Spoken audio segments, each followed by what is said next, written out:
On this page, I write my last confession. Read it well when I at last am sleeping. It's a story of those who have always loved me. It couldn't be more apt for the words that him and I put together before he passed away. Eddie was born on the 29th of January 1934 in Malta to parents Bill and Carrie. Eddie was one of 4 children. He grew up in Malta during the war before moving to England in 1946 and living with his auntie in Longside. He told me that once he had moved, he experienced his first fog, his first gaslight and his first snow.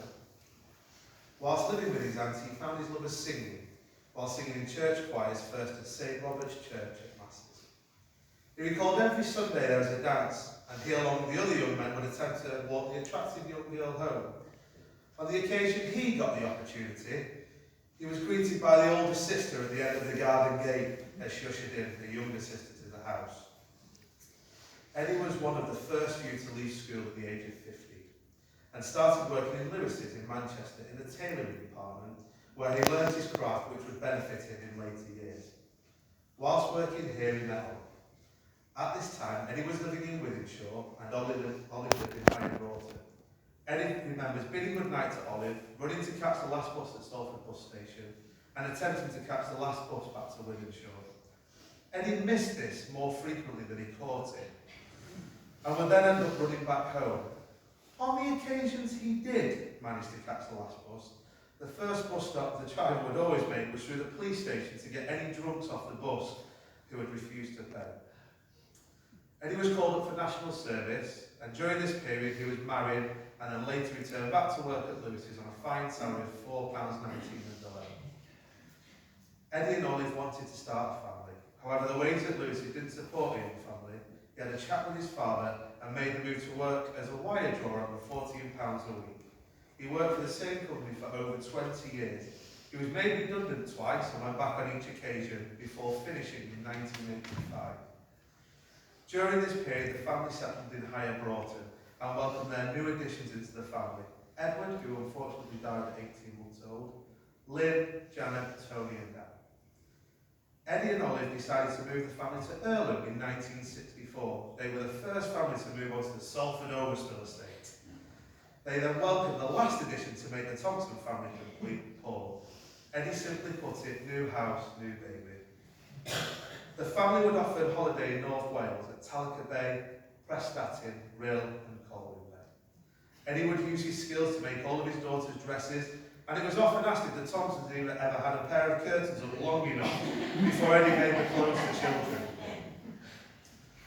As the Thompson family began to grow, Eddie had several odd jobs around Earlham, decorating and furniture covering to name but a few. He said that there wasn't many sofas that he hadn't covered on the estate at one point.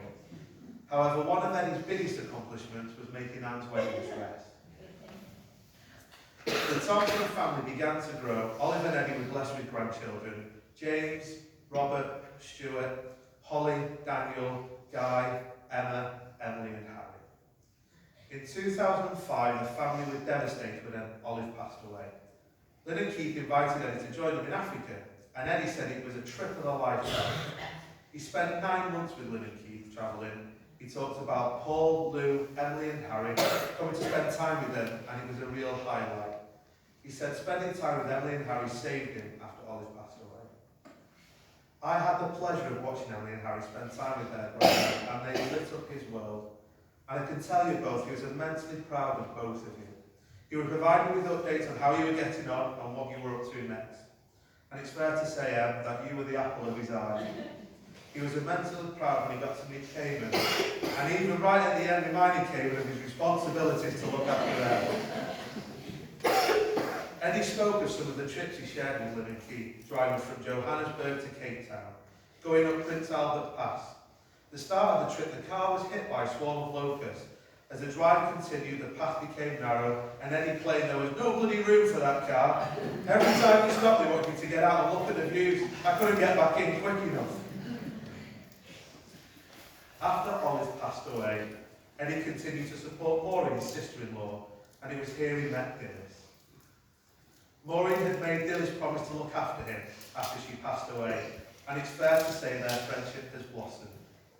On the 14th of February 2013, Eddie moved into his flat and he continued his great friendship going to breakfast clubs and bingo.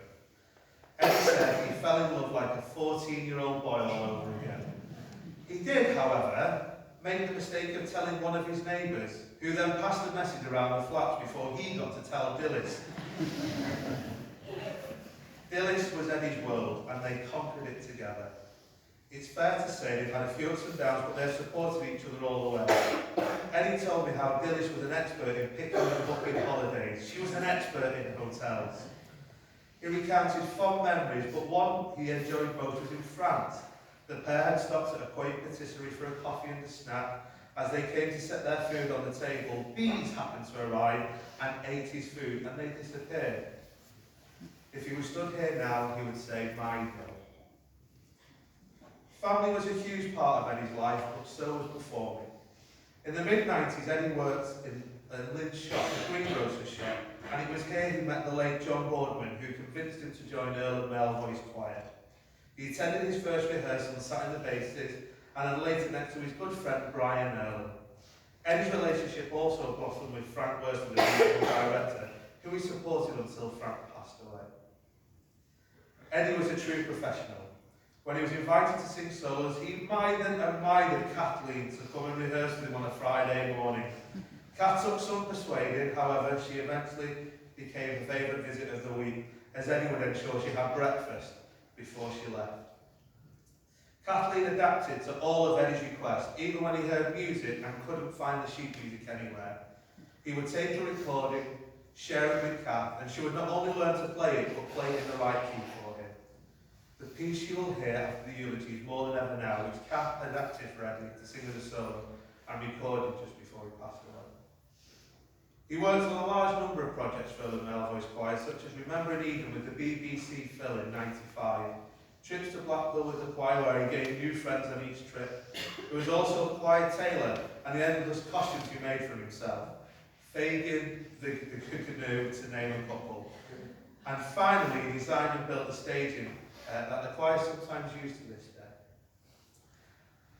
Eddie has been introduced in a number of different ways to sing his solos, but would also always give the same response. Me? He would stand up with his crystal cut glass of water, flick his hair into place, and then rest his book on the closest stand ready to go. It was here I met Eddie. We struck up a great friendship.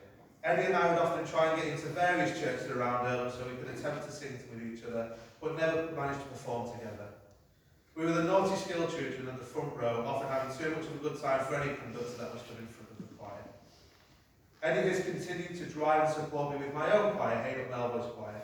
He's been to the majority of my concerts, often giving his verdict after each one, and equally my competitions. And was with me in 2019 when my choir won the Isle of Man. Eddie said he was immensely proud and he was incredibly grateful to share that opportunity with me. Eddie would often sing solos with the Evergreen Ladies Choir and enjoyed singing at their concerts, and he would also enjoy his Wednesday choir with Kath. When Earl and Mel Voice Choir changed to Earl and Mixed Voice Choir, he encouraged and supported Julie, who became a really good friend of Eddie's. He saw this as a new opportunity. Eddie, unfortunately, on the 1st of September this year, had a diagnosis that he had stomach cancer. And in the last few weeks, I had the opportunity to spend time with Paul, Lynn, and Anne. And I'll treasure those memories that we spent with each other, sometimes having a cry, but often laughing, putting the world to right. On the last visit I had with Eddie, where we said our goodbyes, he described our friendship as spontaneous, but immensely pleasurable, and he loved every minute. Eddie, I have loved our friendship and our camaraderie, and it's been a pleasure to be a part of your incredible life. Eddie, you are going to be sadly missed by all those who have the pleasure of being in your company. Ladies and gentlemen, one last time, please can you put your hands together in his last performance, Mr. Eddie Thompson.